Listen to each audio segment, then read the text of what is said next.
You didn't eat too much yesterday, you ate stress. And your belly stored every single bite of it, not because of the calories, not because of the time of day, but because of a hormone that was flooding your bloodstream every time your phone buzzed, every time your inbox filled, every time you lay awake at 2 a.m. running through tomorrow's problems.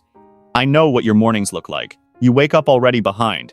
Before your feet hit the floor, you're already thinking about the thing you didn't finish yesterday, the conversation you need to have, the bill that's due. You grab your phone, you check, and somewhere in your body, an alarm fires, and you don't even feel it. You've been doing this for months, maybe years. You've cut back on food. You've tried the gym. You've gone to bed earlier, and the belly hasn't moved, not a centimeter. If anything, it's worse. And the worst part isn't the belly, the worst part is that you can't figure out what you're doing wrong. Because you're not doing anything wrong.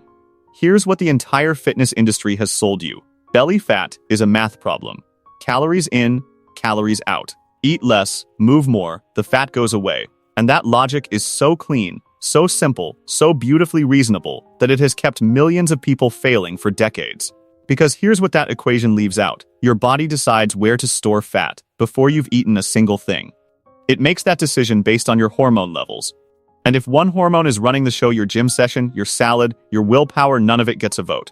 You could eat clean for 6 days straight. Your body will still find a way to hold on to that belly, because while you were being disciplined, your stress hormones were quietly undoing every decision you made. Your effort isn't the problem. Your biology is overriding it. The hormone running this show has one name: cortisol. Not insulin, not estrogen, not your metabolism being slow. Cortisol, chronically elevated, never fully switching off, is the single molecule directing your body to build, protect, and refuse to release belly fat. And the fitness industry has almost never told you this, because if it did, it would have to admit that everything it's been selling you is aimed at the wrong target. So before we go any further, I need you to hear this. The belly fat is not evidence that you failed. It is evidence that you've been under too much pressure for too long with no way to discharge it. Your body is not working against you. Your body is doing exactly what a brilliant ancient survival system does. When it believes you are under sustained threat, it holds on to every resource it has, including the fat, especially the fat. What I'm going to show you today is the exact biological loop. How chronic stress and cortisol create belly fat, reinforce it, and make it structurally resistant to everything you try. And then I'm going to give you a 3-day hormonal reset protocol that interrupts the loop at the root, not with restriction, not with punishment, but by changing the single signal your body has been waiting for.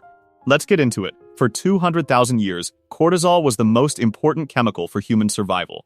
Predator appears, adrenal glands fire, blood sugar spikes, muscles tense, fat packs around the organs. Predator retreats, cortisol drops, body resets. The system worked perfectly. Your biology has not updated its software in 10,000 years. But your environment has changed completely.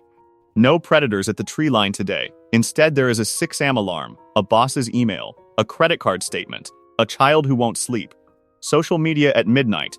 The threats changed. The body's response did not. The alarm keeps firing, and the cortisol never fully drops. Here's the mechanism.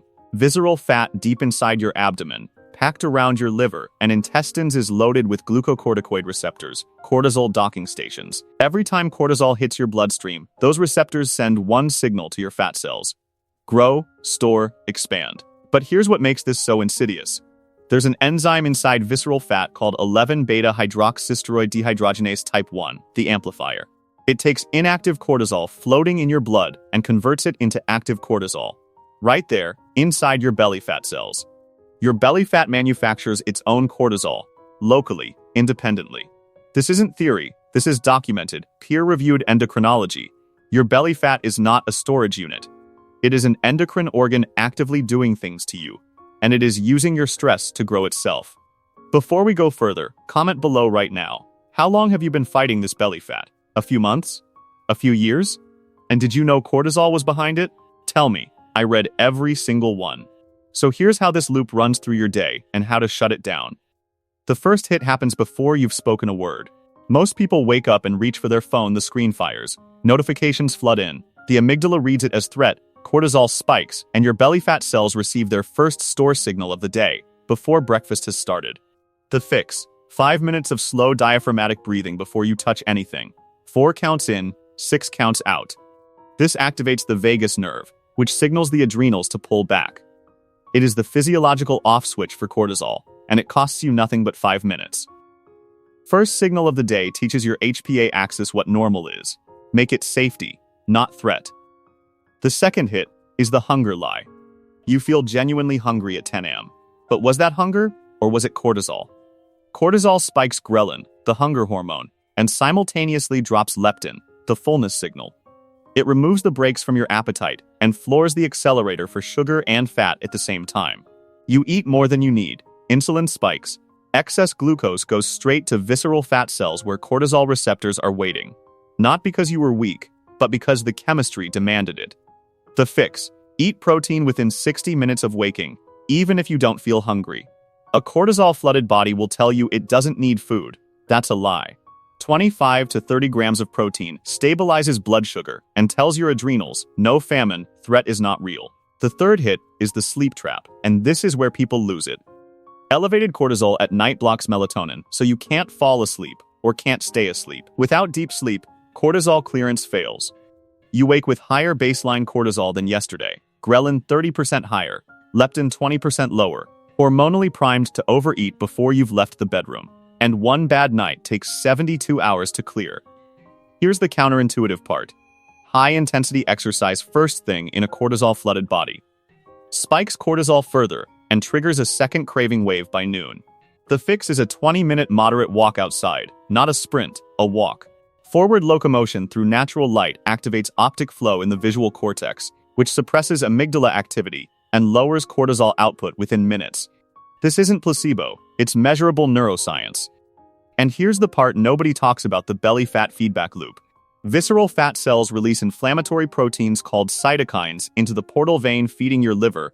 Those signals drive the HPA axis to produce more cortisol, which tells the visceral fat to grow more. Existing belly fat is actively recruiting more belly fat. The direct intervention: omega-3 fatty acids, salmon, sardines, walnuts, flaxseed. They specifically suppress the cytokine production driving this feedback loop. Not a food preference, targeted biochemistry. Quick question: which of these surprised you most? The visceral fat feedback loop, the sleep trap, or the morning cortisol hit? Drop it in the comments. And if you've learned something real here, hit the like button. It puts this in front of the people who need it most. Now, before you try to apply any of this one piece at a time, stop. That is the mistake most people make. They do one thing, nothing changes, they conclude it doesn't work. The cortisol fat loop is a system, and you cannot interrupt a system at one point and expect the whole loop to break. You must apply pressure at a minimum of 3 points simultaneously for 72 hours. That's what this protocol does. Day 1, shut down the alarm.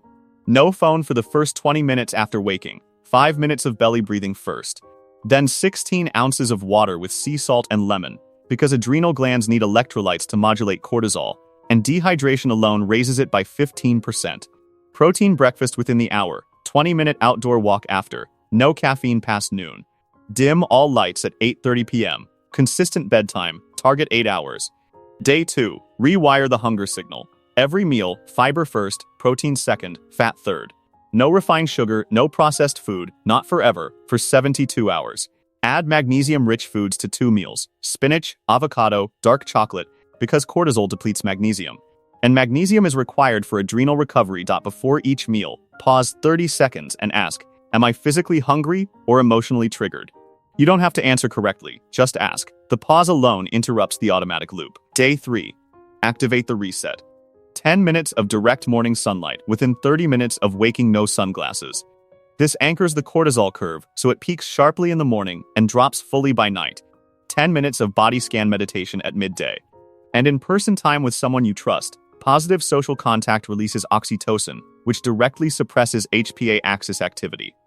Same sleep ritual, same bedtime as day 1 and 2. Sleep timing consistency is the single most effective way to normalize the cortisol curve.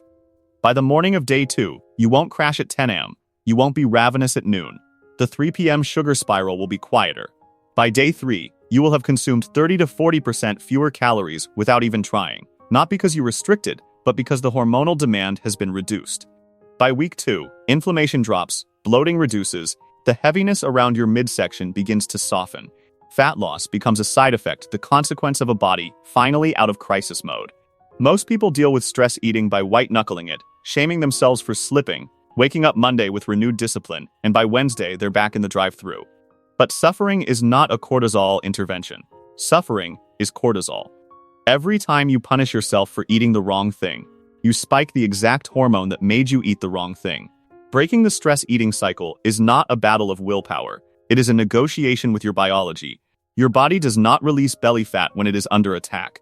It releases belly fat when it is safe. Everything in this protocol, the breathing, the walk, the protein, the sleep, is designed to send one signal to your HPA axis. The predator is gone. The threat is not real. You are safe. If you have been fighting this for years, if you have tried every plan and nothing has held, you were not the problem. Your body isn't broken. It isn't stubborn. It has been protecting you from a threat. You just needed to change the signal. Now you know how. We open this video with a siege. The siege ends when the alarm goes silent. And the alarm goes silent, not when you try harder, but when your biology finally gets the message that you are safe. Start tonight. Dim the lights. Breathe before you touch your phone tomorrow morning. Eat protein before coffee. Let the biology do what it was always willing to do, if you'd only give it the right signal. If this changed how you see your belly fat, if you finally understand it's not your fault, share this with someone who has been blaming themselves for years. Someone who has tried everything and can't figure out why nothing holds. Show them the answer isn't discipline. It's biology.Subscribe for more videos like this one. Like if you learned something real today. And drop a comment. Which step of the 3-day protocol are you starting with tonight?